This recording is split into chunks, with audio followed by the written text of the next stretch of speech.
Olea tauto ia whaamaene o tailo loto. O Sama whainga Samoa manau whaafonga tāpua I mai. O pa ia e tu mau ai whaavavau ta oto. O se alo ta tia foi a se ia mai moana ua.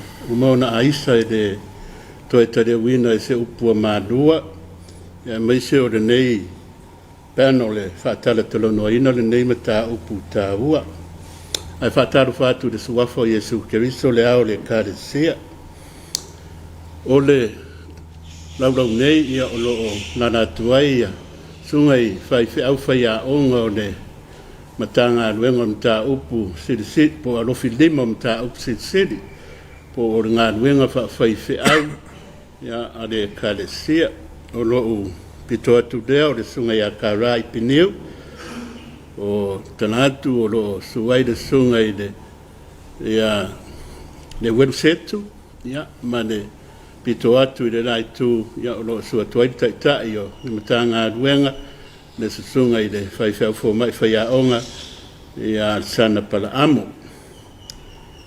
o le nei fatal noanga ia por nei foi por kalami atoa ia ele mafai una fa salawina no male ang le dei mai mar soani ya sponsors nei o le MWTI por mtanga ruenga te tele ma fela o inga e fa pe ona fa aido atu fa pe foi de fa kasa TV ya o mtanga ruenga nei ya o fa pe ona lango ina le nei fa moi o le mta upu forsia mo nei fa tala noanga ni le nei vai aso o le tuspa ia ma sa wanga ia fa sanga I tina ma tamata o le tusipa ia ma sa wanga ya o nasi le fia de lautelo le mata upu lautelo fa tala noanga la o tuspa ia Malua na mata mai ai ia o tuspa ia ia ma fa fita uli o fa pea o na fa ma soloi de soifuanga o tātou whenga iai. Ia, na tūrei, pataro whātu ia, tō sungai de. Pai se au whai a onga, whai au fumai. Leore sui fumua, ni mā, tai po kalami. Ia, o le a wawai foe, o le a whapea o na tauni mai rau whai pese, whapitoa Malua, ia whungaina le pese se lau tolu waru, o e lo tamai ua whaatai. Malua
le paia laulau o se sili nei ufapeo na whaatulanga mo le tātou whaatalutala noanga ia au le a whaaido atu le sili mua ia au mai iai sau tau whina ngalo o wafoi le wha moe o ale whaafonga mai Samoa o le tasi le nei o mata upo o ma losi lava le una ia le lalolang e whapena fo i malo Samoa whapea kare sia nei vai taimi o le matau e fōringa mai e le o matua iai se suinga le dei o ani mai o lo whaatuputupu la ia pēr le numero Sawanga o lo whamawina i le tausanga ma le tausanga i Samonei matau le ase tūlanga o vai ai tau mawhainga o iai nei mana i fōi pe asau noa awa i maisui o le tanga aduenga ia i le tātou pito la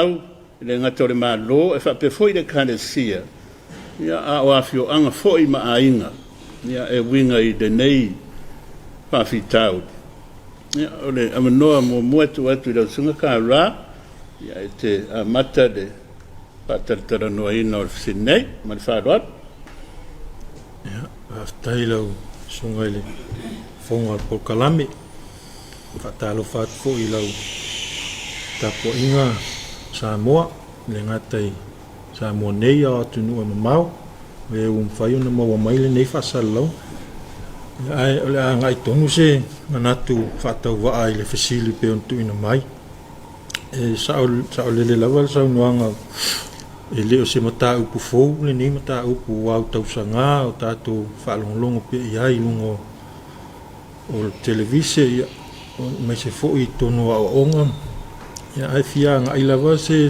whamtalanga i le ia langa o le simta upu le leo o avele i le Bible School nei mata nga luenga ia ale o se vainga ia ele o aufo o se expert o lenta upu o se vainga ia i nemta upu ia ole mea tele na vai ele le tau mawhainga tu sai fo o le nemta ia mantofu o le violence ele se tamai mta upu ua umafo na vai ina inisio o le au su e yona tūlanga tele ia e ofo ila i le sauanga o tina mata mai tai tonu ainga ia en fai fo yona vai ina i ona fo i tūlanga pe o le sawaina o le tino o le mafau ia ai mai se fo i o le sexual abuse i tu tonu ainga wa ia ai ui le tele o niva mau vai en vai ona o whaapeta whai i se manatu whaapea o tātou tātou reaction towards issues here e tele lava se i longa lava e tupu ia i tātou whaafitau ona whato a tātou react lea i le whaafitau e tātou is a sense of proactive le kako response i le issue le tupu o le isi voi taingi o le issue lea a tātou le tua we tend to distance ourselves mai le issue le tupu ia o le distance lale e ngalo ai tātou we are also involved tātou uma o fea po le malo le kalesia o afioanga maainga o life o iei le tātou involvement ma le tātou sao i tutonu whaafitau li ai o le malo lava ilana o lewa e sau noa au ai atu ia whaavase ngātu i malo ma le o le taumwhainga la le malo ia proactive pe fai preventative measures ia o loo iai ngā luenga o loo le iai ngā luenga whaalau i loa ngā luenga le ia o loo taimua iai le mata ngā luenga o onga ia mo a onga ia mata ngā luenga fo i o le ministry o tinamta mai taimua a fioanga ma la lafanga mtulanga wapena o loo iai fo i le mediation ma le counseling a le mata ngā luenga o whamasinonga o whalpui ma ia ai mai se fo non-profit organizations e pe o le SVSG po le Samoa Victim Support lea o loo a ngai ai le whaamasani ale alkolisi o le isona o nei foi polkalame ia nei te ua pa o papa i se whaafafonga se si le mea lea e le lei polkalame ia alona lavi o le vaivainga o ia tau mawhainga iei lava le political side o le mea. Ia, e control mai fafole, whaalapotpotonga ni. O lo le wao fafole whaatupea. So, a whaila ai le increase le numero o cases whaapea. There's really no need for it to whaawawai pol kalame ia. Pe o se, ia ole ale o se whaamtalanga i le tūlanga. Ai a tātou wawa ai fo i le tātou wanga nuu. I le mele o le i fonga ma le wātapu ia. Mo se whaataita inga. Ia pe ona tāua i le isanga nga whaapeleanga me ia wai. Pe ona tāua isi panels o tuanai atu. O le i fonga e tāua ona o le ola le whaataua. O le maua i le isi le perpetrator po le tangata sa whaia le ola. Ai o le mea o tupu. Ua abuse fo e tangata. Ua abuse fo e tangata when it comes to domestic violence and sexual abuse. Pe ona whaamaumauina fo e tanga luenga o leo. O le telo perpetrators ai mai se pe whaapeo o taitai o sos whaalapotonga. Po o tangata e maua le e lato te whaongale i fonga a whai o leo ave se tangia se tamaitai po stintiti i le perpetrator. E whaongale i fonga e toi teu wai le vālea ma toi au mai e tua le tangi. E toi e alu le i fonga ana i mātua o le stintiti po o le community. Ia ona whai le mātua ma le community le whai unga. A le nofo le victim. Le victim le la aola ma le abuse le for the rest of her life. O longa wino. O le si foi a whapeo se to o lua sisi. E ma whau e to e luatu le tinato e maitua. Ia a vela e lokal ta Malua a oai e sapalai. E oai lo le ngal paulo le tangata whainga ruenga. Pe o tūlanga whapea. Ia oai a tau siela ai. Tūlanga whapea le a whaifo ia e o le court. Ia ia pe o se tūlanga le tau watu i se whamtalanga. I le whaingo fie le mai tele vo iona complexities. A ta ua leo le whaatalanoa ia ma le talanoa ina i tutono awa onga. Ina ia awe ai tangata. I le ngata o le victim. A le perpetrator as well. Ia inclusive uma tangata ia i tato awa onga. Pe o se... Ano, paftai. Ua... Manino le winga o le nei whawhitau o le whafonga fo i Samoa e le pongsa nei mtau ia ua au ngane ia saunuanga ma whatarataru noina ia eva bala ai tūlanga tau e mo mia o na tātou nofo mana mana mai ia rena ua e whairoa nisi o i tūtaua ia mnatu o lo whapea o na tāpena mai fo ia sunga ia le ueru ia e whaopoopo i le fo i tala whatartanoanga o nei lava me tā upu tāua a more set aftai lau sunga le fonga o le pokalame pe fo en whatalo whatu le ia malu e umwhai ona tātou whasoa whatasi le nei trai au le nei as e awai fo i se langona e le tā upu o saunoa e le sunga le whaiwhau ona ili vai el tūlanga nei i tūtino i e tolu o lo tā ua le tātou sili ma lo ma le kalesia ma fioanga mai e o le alawa o lo ta oto le lei ia fuafuanga lo ta oto le fuafuanga le ma lo iana polkalame pe ona tā ua e lunga ia kara ka pena vai lai pule ngā lima fai pule a lava o lo ia la tu whainga ma la tu fui nganu pule ai tu ai ngā whawhita uli whapele sau ai no tinam tamaita o leo fui ei le tātunga luenga le kale si o lo fui ei asu umalava o le launga ina o le tuspa ia ma whautu atu i le atunu ina ia tau fia ma moa se fōle ni whawhita uli ia ai le ngaluenga ele na on fuafua pe on tātou loa a ia pe tātou te fisili whapea whawhea o na whaatinoina ai whawhea foi on tātou o laina na winga ele na on fuafua ai tau ona whaatino. Ia mai tau fōi ona whaawau pēr. Le ola ina o le neifi au. Ai awa ai le tala whaasolo pito.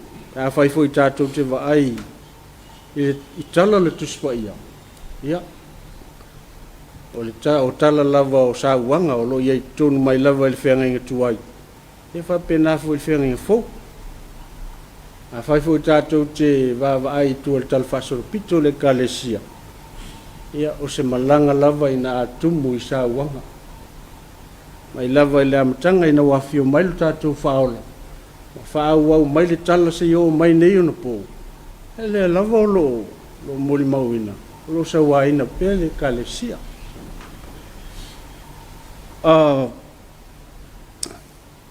whai lau se fesili whapea.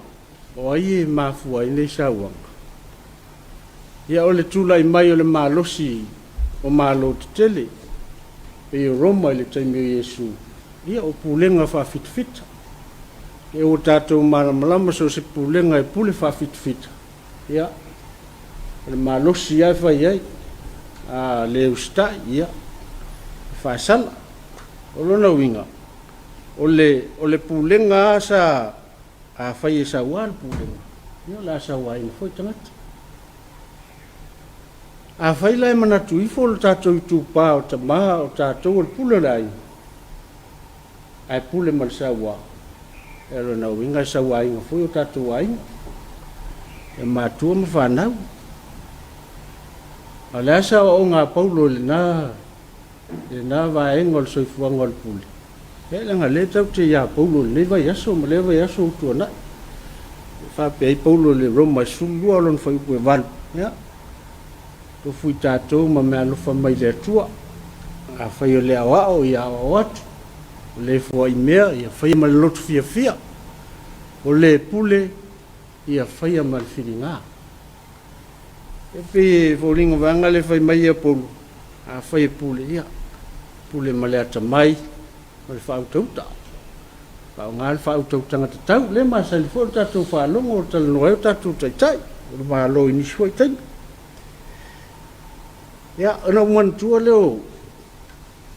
Tala les whai whatu angana whai mai tau.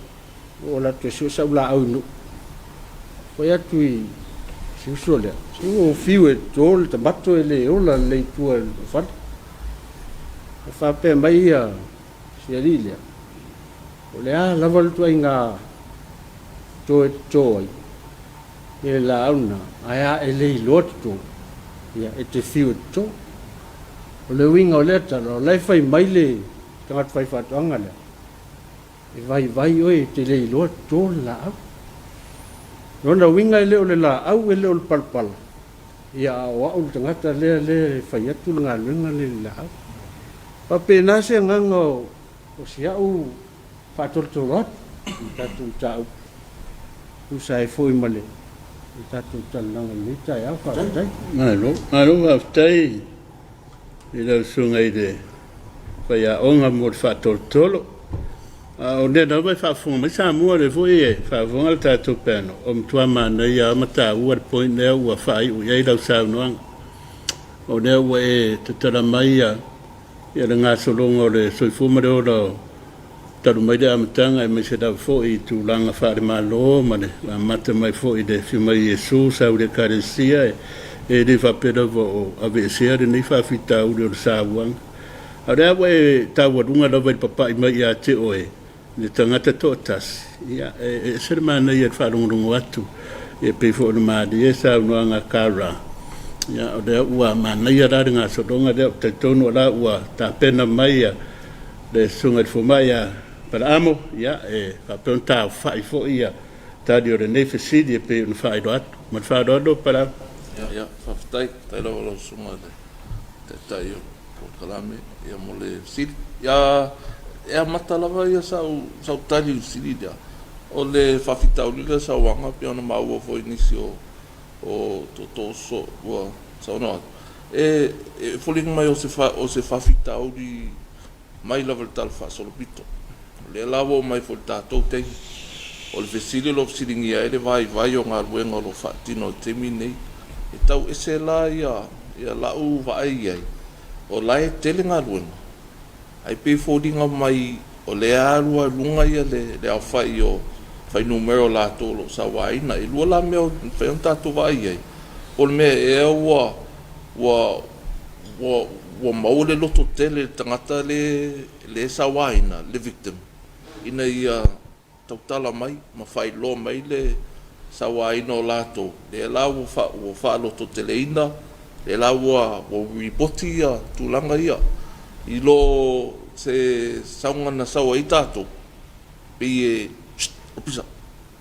olpisa a whai lau sa waina tangata kaki ei au whai a lela o wha loto tele ina i le tele o Port-Kalame le whai ia pei fo en sila fia e vaanga leo le UN ia i lato Spotlight Initiative o lo wha tā ua lava i le lalo langi lela ia fia i fo i Samoa e te lea la se le ni o lo peona sa no lo sa mai fafo ona o tūlanga le sa waino tinam tamaita ia mai se tamaiti o se ngā ruenga o ngā rue le lalo langi atoa ia fia i vola Samoa o te le o atone e le sao o le vai o ngā ruenga ia whai e whai fo tatu vai risi tu po tala fia ngai la ia interventions le avea ngai sa waino tinama tamaitai awa e whai fo na vai ia tu lou lava o mutu maleafi a whai tu lai mai se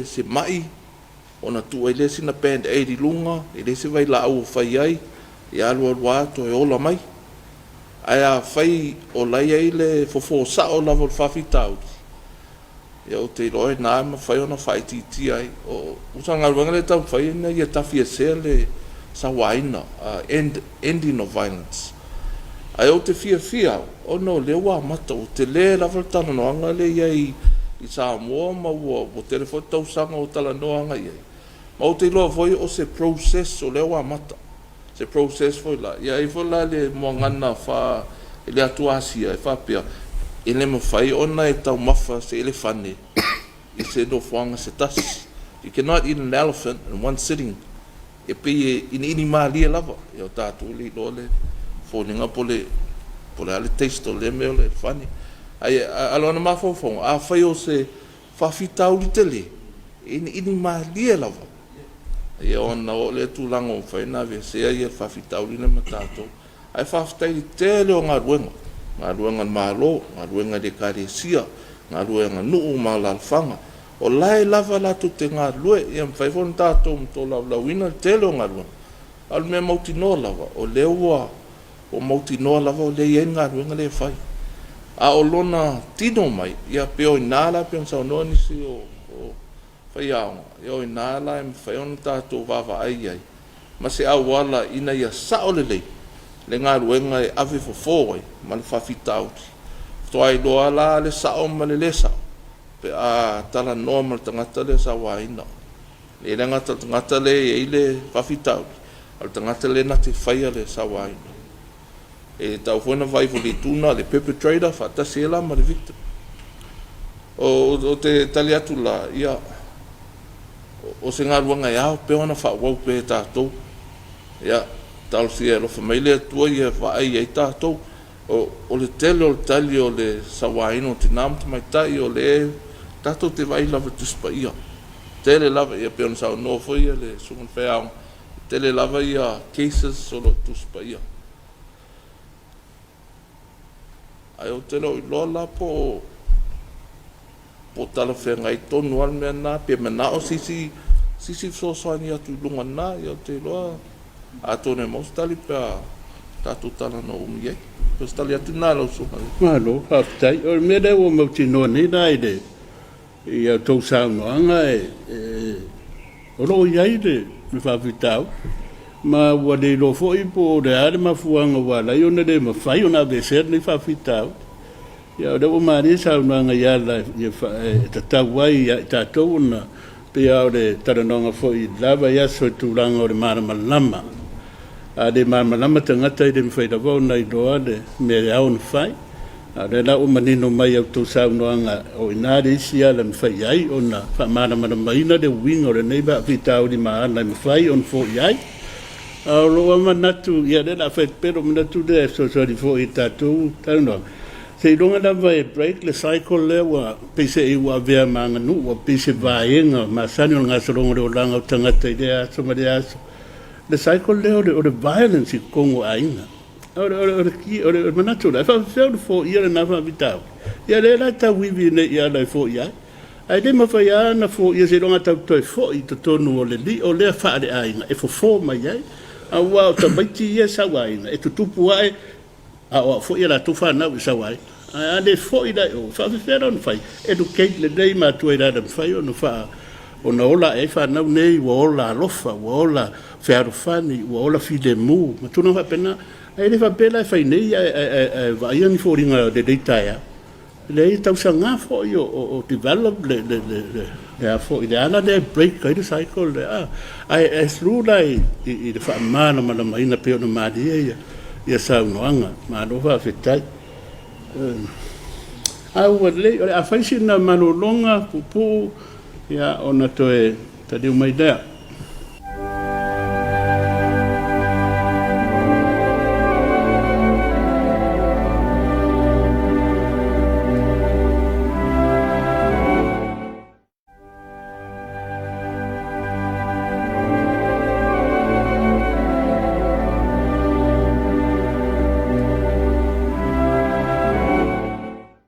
e toe whātaro whātu Samoa I nau whāwhunga mai le nei fwoi vaenga o po kalame. Ia leo tātou atu le whesidi lo na lua.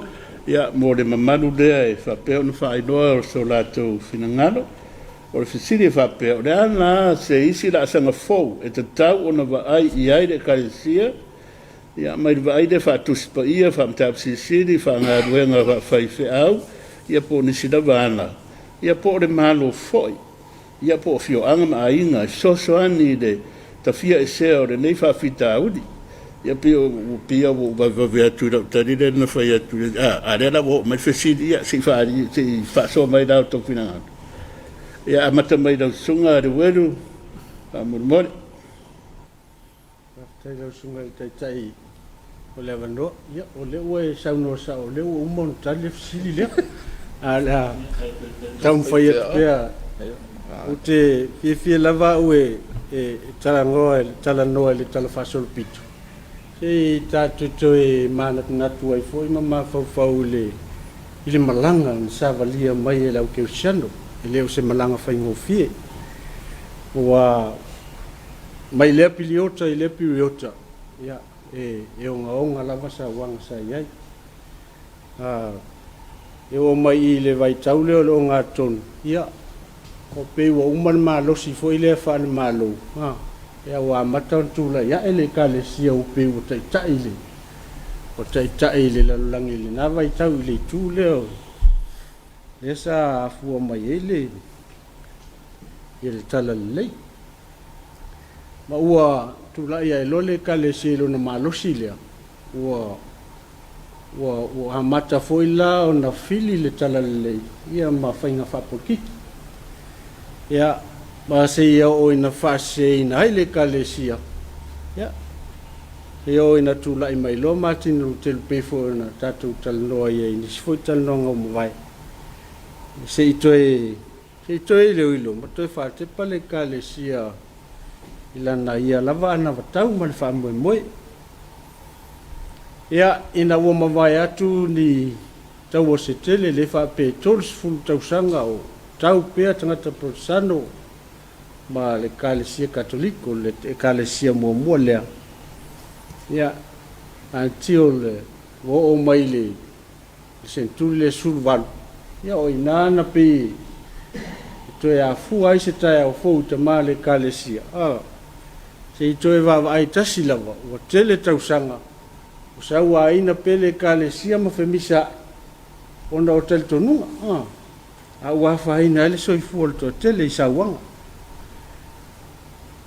se ia o le vai taule pe o no fam talaina fa solo mai lava le suiva se tu le lusu lufultas ia o tatu vai ia o tele lava na ia le file mo le kalesia ma o tu pela na ngalwen pe ina fu e fu mai se manatu po se langona e te tau ana toi revive le tātou ngā luenga, toi whaolaola le tātou ngā luenga, whawhewhea, ia o lewa e sau noa, ia o la o ina, a inga, ma whanau, e whapea fo inu malalwhanga, ma le kalesia, ina ia o la pele tala lei, o le ala tala lei, se isi whamtalanga, ia o le tala o le file mu, tala o le file mu.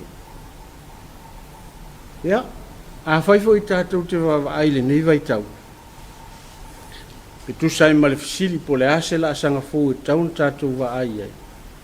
Ia, ua tātou wa ai la vai suinga, ma e le ma whai o na tātou o isi ai. E whawhewhea o na tātou whaatusi pa ia ina le telefoni. Whawhewhea o na tātou wa ai whaamtau sili le Facebook. Ma le whao ngā ina o ia tua i ngā teknolosi a toa i se ala e mawhai e o na fō ia le whawhitau. Ia, pe o se ainga whapena. Ia, ua tau na tātou wawa ai. E le o noa o ngā ia awala. Whaatino ele tātou ngā ruenga. Whaatai mole. Awa noa. Ano whaatai. Ia, rena ua. Manino le forsanga setu i de whamoe moe e tatau no o iai ngā ruenga re karesia. E mai se fo i o re whao ngā ina o isi ala ia wha wheso o ta inga. Ia e o atuai de nea o onga dea i vaipano uma o re soifumare o rao tangata o rao whapea o na ala ai ma wai ia mwhaatino ai mea uma pe o na manira sa unuanga. Ia o re atu rea wanoa i de sunga ia ka rā.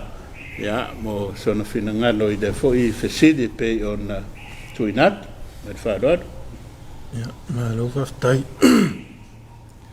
O whafsiri le o sau no atu le sunga ia setu.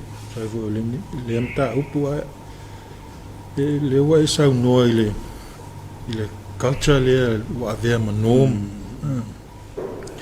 A le tūlanga ia i le taiala o mon whata oto mai tātou ali whaolau Yesu Keriso.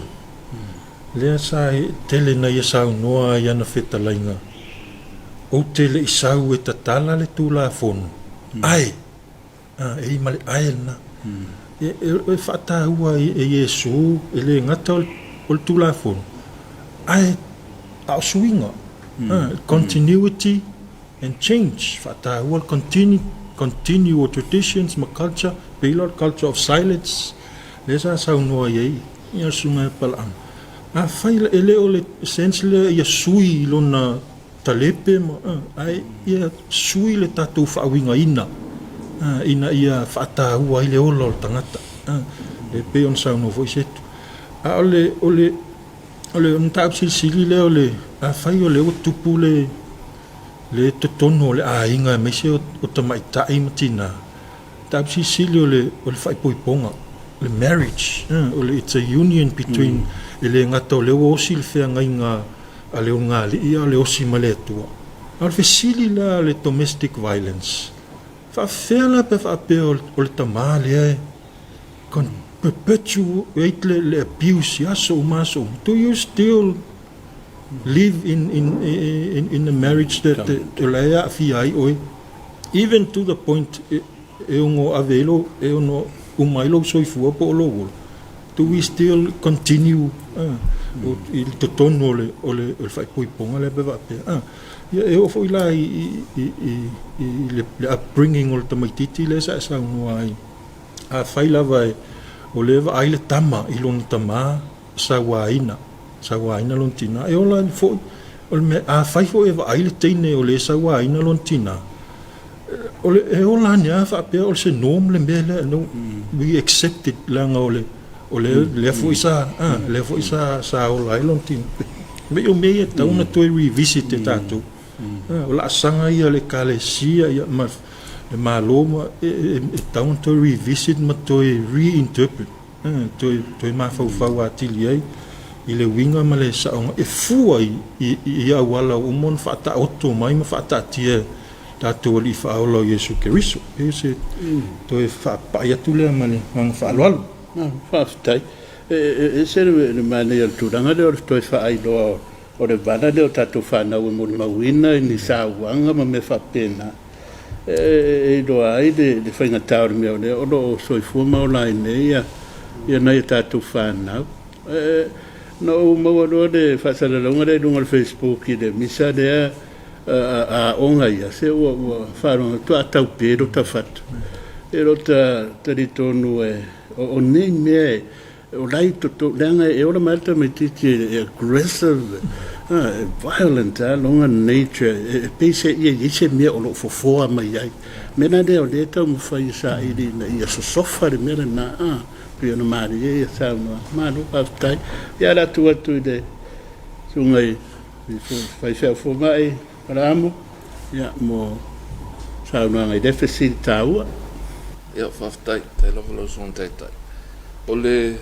tele lava ngā ruenga re kalesia o lo whaatino mawhai e pe o le whaavai lava le tuspaia ma o se mere le te tauna whaawau pea e le pe o le tato whanau mai lava ma o ngai fwoi pena e sau no tuspaia a e lava nei mau tuspaia pe o i le o lo ave se nisi tai peila o le feso le dima a vaila le feso le dima foi pu dusulua le tele ona ave se e tangata o tau whawhine e o tau sustai o tau tane ai luma mai e o sustai le tasi e o foi puna e luma mai o foi pule lufu dua le masa ni ona se va pe ia kawangu ska ile whawhine le te Malua ava e foi lai foi puna e so mai a wa o tane o le ulu ia o le ainga tane o le ulu ia o le ava so o laela e saua e tuspo e tulanga na aro foi pulo nos lusu lima le titi atu la veitua o tau tani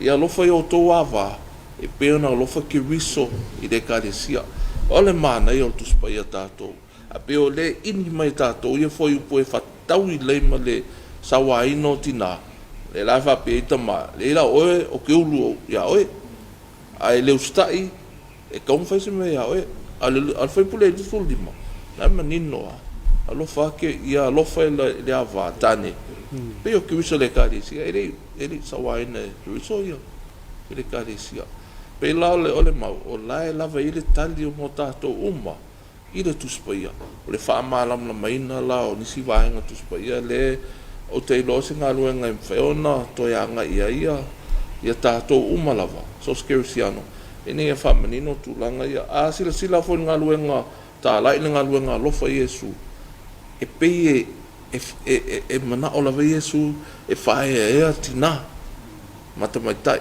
e ulava i te taimi o Yesu e leo whatau e tele i atina mata maiti pe la alfanga ino limafi o la efe mei limafi tangata na iai ai leo whaita wina i atina mata maiti ona la e pe kana i tua i ala tau te manatu la wha ola pe ele ngā ruenga o lo whai pe e tātou kala whai ngā ruenga ma pa io e kāresia e tu sai foi ma le tamwhai whaiti tia le sa waina o tina mata mai tai whaatase la ma le ngā ruenga lofa lo whaia e nisi le la pe on tatu tala no fo nisi o porkalame ia le mafutanga urungali talavou ia mafutanga tama mafutanga tina e mawhai ona i loa ina ia nisi o lo ia le o lo afia i tulanga rea ia e loa lava e tātou tonu au lutu i loa lava lo ia se whawhitauri a matalon whafoina pe vana sao noe a le break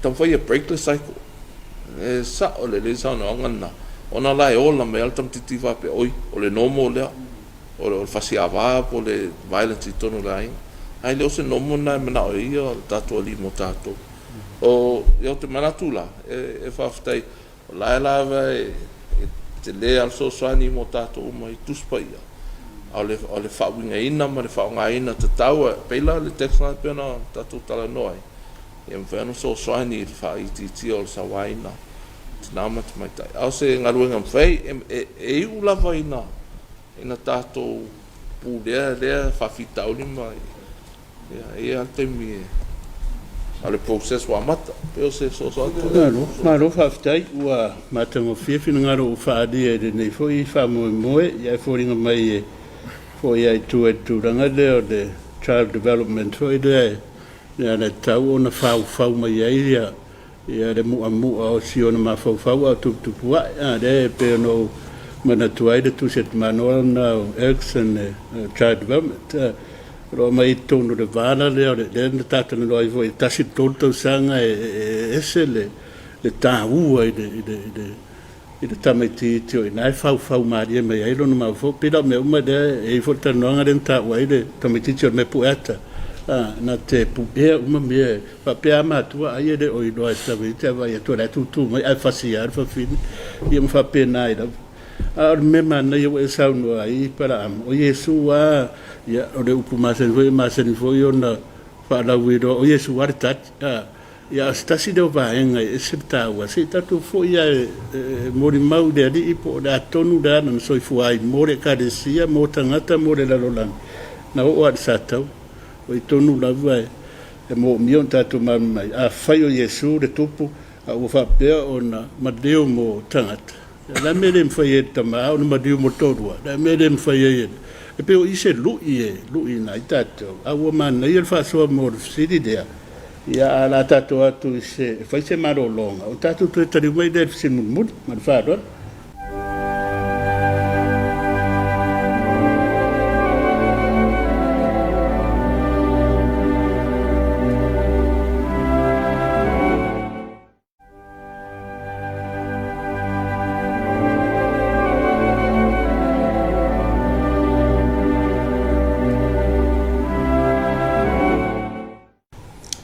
toi fatara fatu Samoa i lau whaasausau le nei vaenga o le tātou por kalame ia o leo toi tariu mai de whaawa wina o le taranoanga ma o le fasidi lon toru ia e fiatu i nātu i le mamalu dea ia waso la tau finangalo o ane sini mani whaamoemoenga e te tau o na whaatulanga e ono whaingo fie o na ausia awa wai ina ia tau whaititia ma o ai lava ina tafi e sea le nei whawhitauli mai a Samoa.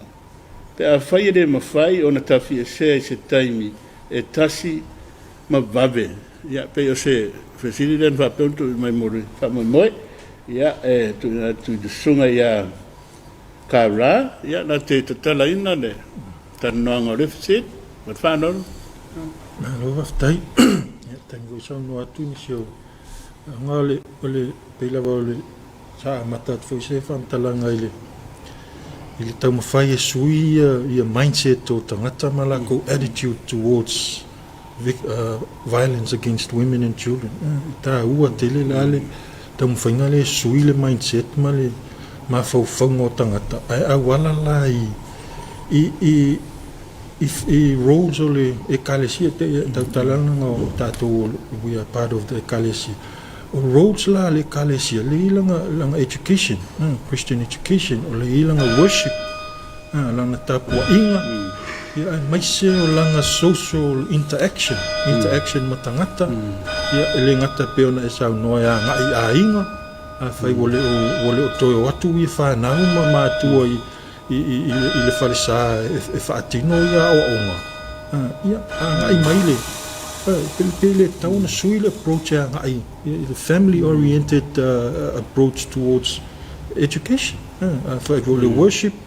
E mwhai na pe ona sa unovo inisi o le pano le sa umalvaso le e tā ua le tātou include i to tono tātou tapua inga o le launga.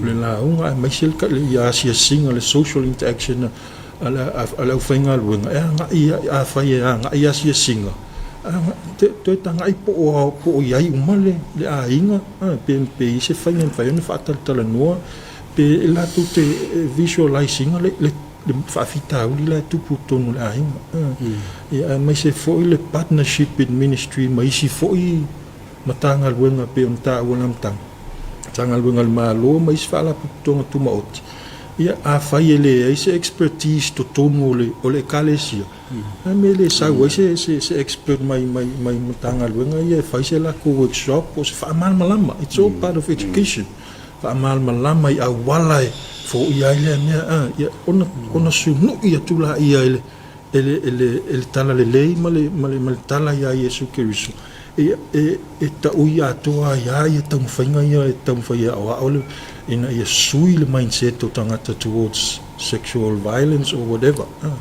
Pe ole whaftainga. Mano, whaftai, na tō de ua. Nino lava ne whaatatianga o le tarianga i le sidi dea, ia na tō awai mai pewhina ngalo na sungane wen, ia mō ne sidi ua tau tuat, man whanwat. Whaftai, atu mawina pesa ulangona ili i tātou ngā luenga, o ngā luenga le kalesia. Tātou to ia numa la lwhanga ma malo lātou fwoi na whtausi ma lātou mtawha iui. E pi o le whama mawha o le ai le tātou ngā luenga mo se fō whawhitau le o sa wanga. Awai o le tala noa to e ina i lātou whalifono o whapeo. O te aso o pōng sa o maile mara malama. Ina o maile tala lei. Na fsiri lea. O moni na whetalainga o le tae au. I nei vai tau. Ia i lo uamana tu tali ia ele mau Martin Lutelu. Scripta alone tu spa ia. O na o tu spa ia lava mal fatu tua ia Yesu Kristo. Mau ai me uma. Fona me uma. Ala fa ma Yesu ia. Sai li mo malo le tua. Na mau a leo isi mau mea. Ia mwhai fōna tātou whapea. Ia whai anu fō ia mea uma pēr whai mō Kristo. Maua o le tātou titala tanoa i lea o ina o whanau. Mai lo lātou tuktuk wa e peo na e sao no whapea fō isunga i whai whiau nei. O sili. O lava taimi o mafuta ai. Mātua ma whanau i o lātou wainu. O lava taimi e mafuta ai whai whiau. Malana o ngā sā i taimi o lana ngā luenga. Tu nou lava. Whapea fwil tātou ngā luenga. O lava o tātou taimi. Tātou te o ina ai whanau. Ia mai se fwil tātou a onga. Ai peo le sini au tu ale o lo au tali. O le ase sini ma se whamoe moenga e whatu langa. O tali tonu lava ia tātou o ai. Whamautul po ngai o mea uma. Ma le taula o le langa whakeu siana. Ia, ona maua leo le file mu, i tonu a inga numa i kalesia. O ta mantua a le talo foi le whai ue tātou sauni ngā lotu. Le whapelta i tai o le manuia ma le file mu. O le atua, e leo ina ai. E leo ina ai o tātou lotu ma whau. Ia, o le ngā. Le ma whai untu la fo ina le tala leil tangata yal. Ia tu watu ia le nganga o le atua. E leo ina ai lon tangata atoa. Ia o se tali atu lea ma le nganga whaloau. Aftai. Mano le sa noa set. Ia ua ta otu lavai. Nanga tonu fo i le whamoe moe o le. Tara no ino le nefe siri. Ia tu watu le avanoman mune le. Sunga le whaiwhau whomai ia sana. Para amo ia mo sana sau noanga le nefe siri tāua. Ia whaftai. O sunga tai. Ia e whapopo i le pio le o maua mai. Sunga whiawa nei ia o le ainga. Taun whataua le ainga. Nisina whamoemoenga i taun tātou vaianga iai. I le usau noa whoia se tu sai ma le sola scriptura. Le scripture alone. Ia le manino tulanga ia. O se whapopo ngā la mwheona o sosoanga tu e tātou mta upu i se mea tauna tātou anga ia. Ia mua lava. Tam whai ia tātou pulea tātou langono leita. Anger management. O le sina tulanga i tonu i tangata lava ia. Aita tangata ia e pe lafo le upu. Le pento ia mai le upu. A leo nae e whao lima lis tangata. Ai am whain tātou pulea tātou loto e mese lava langono leita. Ia lo iai me totia whai ona whai. Me totia pe o manava i tonu whafu. Ia me whai ngofie. E leise tupe aruai. Ala te leo le sefe pe ai loa fai. Awa fa pela le we ita we fa o lima listangata. Ia pa u la vea hoti. ave Faamisionare falpui te lea o le afianga o ainga ma laususunga aia fai nai pule me le luma mai i lagona leo leita mana vai tonu mana vai fafu ia alu le okseni lei e le fai ai oso mai luma i le pitore luma o le tulolo o le fai ai ngai lai mau i le tō whaa lea fai nai no foma fetutu nai lo mafau au fai an me lea o le iunga le o tia so o le soso ina whenau wha popo atu e pe on sao noa ia tau whai ia pū lea tatu langona misela valita anger management ia malona lua e ise so enga sa whai sa manino lava i sa mo temi nei o tele suinga le fon tau nisi o whai aonga suinga au suinga la e iei me e fale tono e suinga o suinga e whenga tatu talia leo tatu ta mau lava o mele sa o lai o mele sa o vai ai me foi la le la faia ai a fai mo e fai ngo fio no tato to have a normal swinger accept changes allow for changes o le mala malama le funta u mala malama i tato mala malama le swinger o le la langi ia malona todo o le talia o swinger pe o vanga ia tolu o le to have a normal swinger i tato mala malama swinger ma ia tatu talia suinga o ai le mafai ona tatu toi foi tua e le mafai ona tave sel internet ma tatu ni Samoa le mafai toi foi tua tatu le ai tatu progress ai numa o luinga la e ia peona i susuenga o le suinga o tangata Samoa e le mafai ona tatu na tia tulanga na le an tatu i loa le temi o Covid ia e moni o afia pe la langi ma tatu al Covid le na manino e swing tele o mea e o foi la fatino o tapoing o foi na me le ta mau e tato o le ma fai un tato feilo ai il tato tapoing a masan o fai no ala ata ma ale o tato talia o lo mau e pela val fina le tua mau e pel tal sanga e o foi la fa manatunga il swing o fatino o fa mantunga le na fai la vai te mi o Covid o te mi o lockdown mo tato eu te lola ama fai on tato talia ma mala malama le swinga te lo foi na mala malama i te ma lo ile i fai atu lona to lua se me fai ala fa me foi e ape ai fai ona le ma malama la ta maulava on me le na sa wai ala fa me ia tonta nga lu fa tas o le ma malama ala ila na o na ital tas no le tulanga na o la fo le upu po o fa o lima no le tulanga o sa waina tatu tangata o se fo en fen tatu fo ia me moni lavana o tala noanga fa pene e wa maton tatu fata ia o stanonga o tele tau sanga o fai ma o le lava fatino e tatu o me o tatu te fa pe ele o ngata tunga o le ia suinga le ne ia fati tia ne fa fitau du tu la mene fa taimi motato los fa popotuna lo so tata ma no fa fetai de sa no ia o de wa manino ne sa no ngai de tadi o de sidon tolu ne ia mai se da o de sa no nga de fa uro sunga sana wa anga ia i de marusi anga o fa peo na pule ina de tangata fa pena foi la ona sa idi ia se ala me fai ona fo ia i me mai dana to e fa ato to i naide ma losi fa de ma fo dea ia pera no fa te afua mai tonu ai ngai fa nau ia ma develop mai lava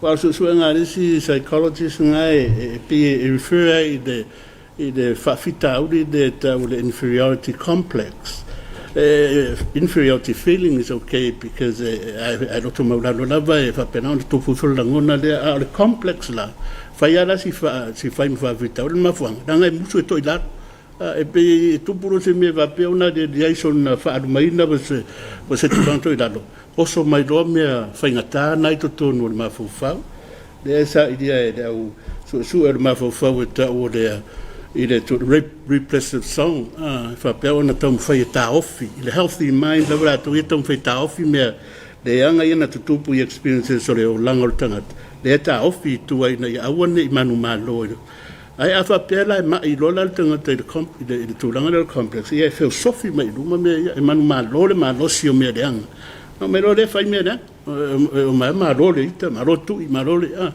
na I lole sa ili na ia whapea na tūma ia I whai isi o na o a misa rau tōngtanga ruenga o le tau te au ina tūranga dea se tā ua toi sa ili le ma fau dea ia ina ia build I foi sei ala approach ai o rau dea do ia to te do mea uma ia la tu te faia ia ana nango deu ese dea la to te tari mai ai ia deu u ia fa pia a o me tonu na vol na ne to fa me ta fa fon Samoa ia na fo manino dea mana o de ale mta o ora tu deve do foi pese ia se I fo fonga ina le le pese de di ie whaafetai, pese lua se lau se furuonu.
Samoa ua fai watu le tau mwhainga le whaataltala noanga nei I le matanga aluenga o lo whilima o mtau sisiri I le whaatinonga o le nei fo I matau po le whaatala noina le mtau kuta ua o le sawa ina o tinama whanau ia o le fo ua maha I dama ia ana uma I mawhai o na whesoasoa ni ai le karesia ia ma tia ina foi o tātou wola taito tasi ina ia mwhai o na tātou fausia se societe a fua mai o tātou ainga e maua mawhaari ai le whide mua le ali pe o na mori mawina I le tusipa ia ma o ngā tonu ia I sauno anga te manei ina ia whapea o na o mai lawa se taimi e le whaititi ai tafi whaare rei ese o rewa na tau na tupu ia ua tere tau sango le tara le dei tātou tunu ia nei nawa ia whaftai whafongfo mai whaftai ono sai ia ua mai atu le tana noanga I le neima tā upu e whaftai atu fo I sponsors I le MWTI o le mtanga aduenga o ngā aduenga te tele ma whila ua inga na ua fionga minsta ma le maru mtanga aduenga whaftai le lofa ua mawhai ai o na whaatino le nei wha moe moe ai maise o le EFKS TV ma le galuega faifai pea ia e le lagolago mai lenei faamoemoe o le Bible School a Malua o e whape foi o na whamanatu atu pa ia ma malu ia le porkalame o le vaiaso a sau ina i whapea o na whaafongo pea iai ia e whanauroa atu ai foi isi me tā opu e whapea o na fiatara noa ina i nei lava whaalau i loa. Anga leire atua tau sia Samoa manau whaafonga ia e maua perso i fuanau leitino le mawhau le anganga ia foa ida mawatere wa fi auma na wasinga ese o fenga iai ia manu ia fo ida nei kolisi pule le sunga de pule ma fatua so pule ai nga faia onga ia Malua ia leida tua ia mfatu mawina pere manosi e au nai ia teia ha te fo ida EFKS TV ia mo nei fa mo fa manuia le tua ia fa tai mo le no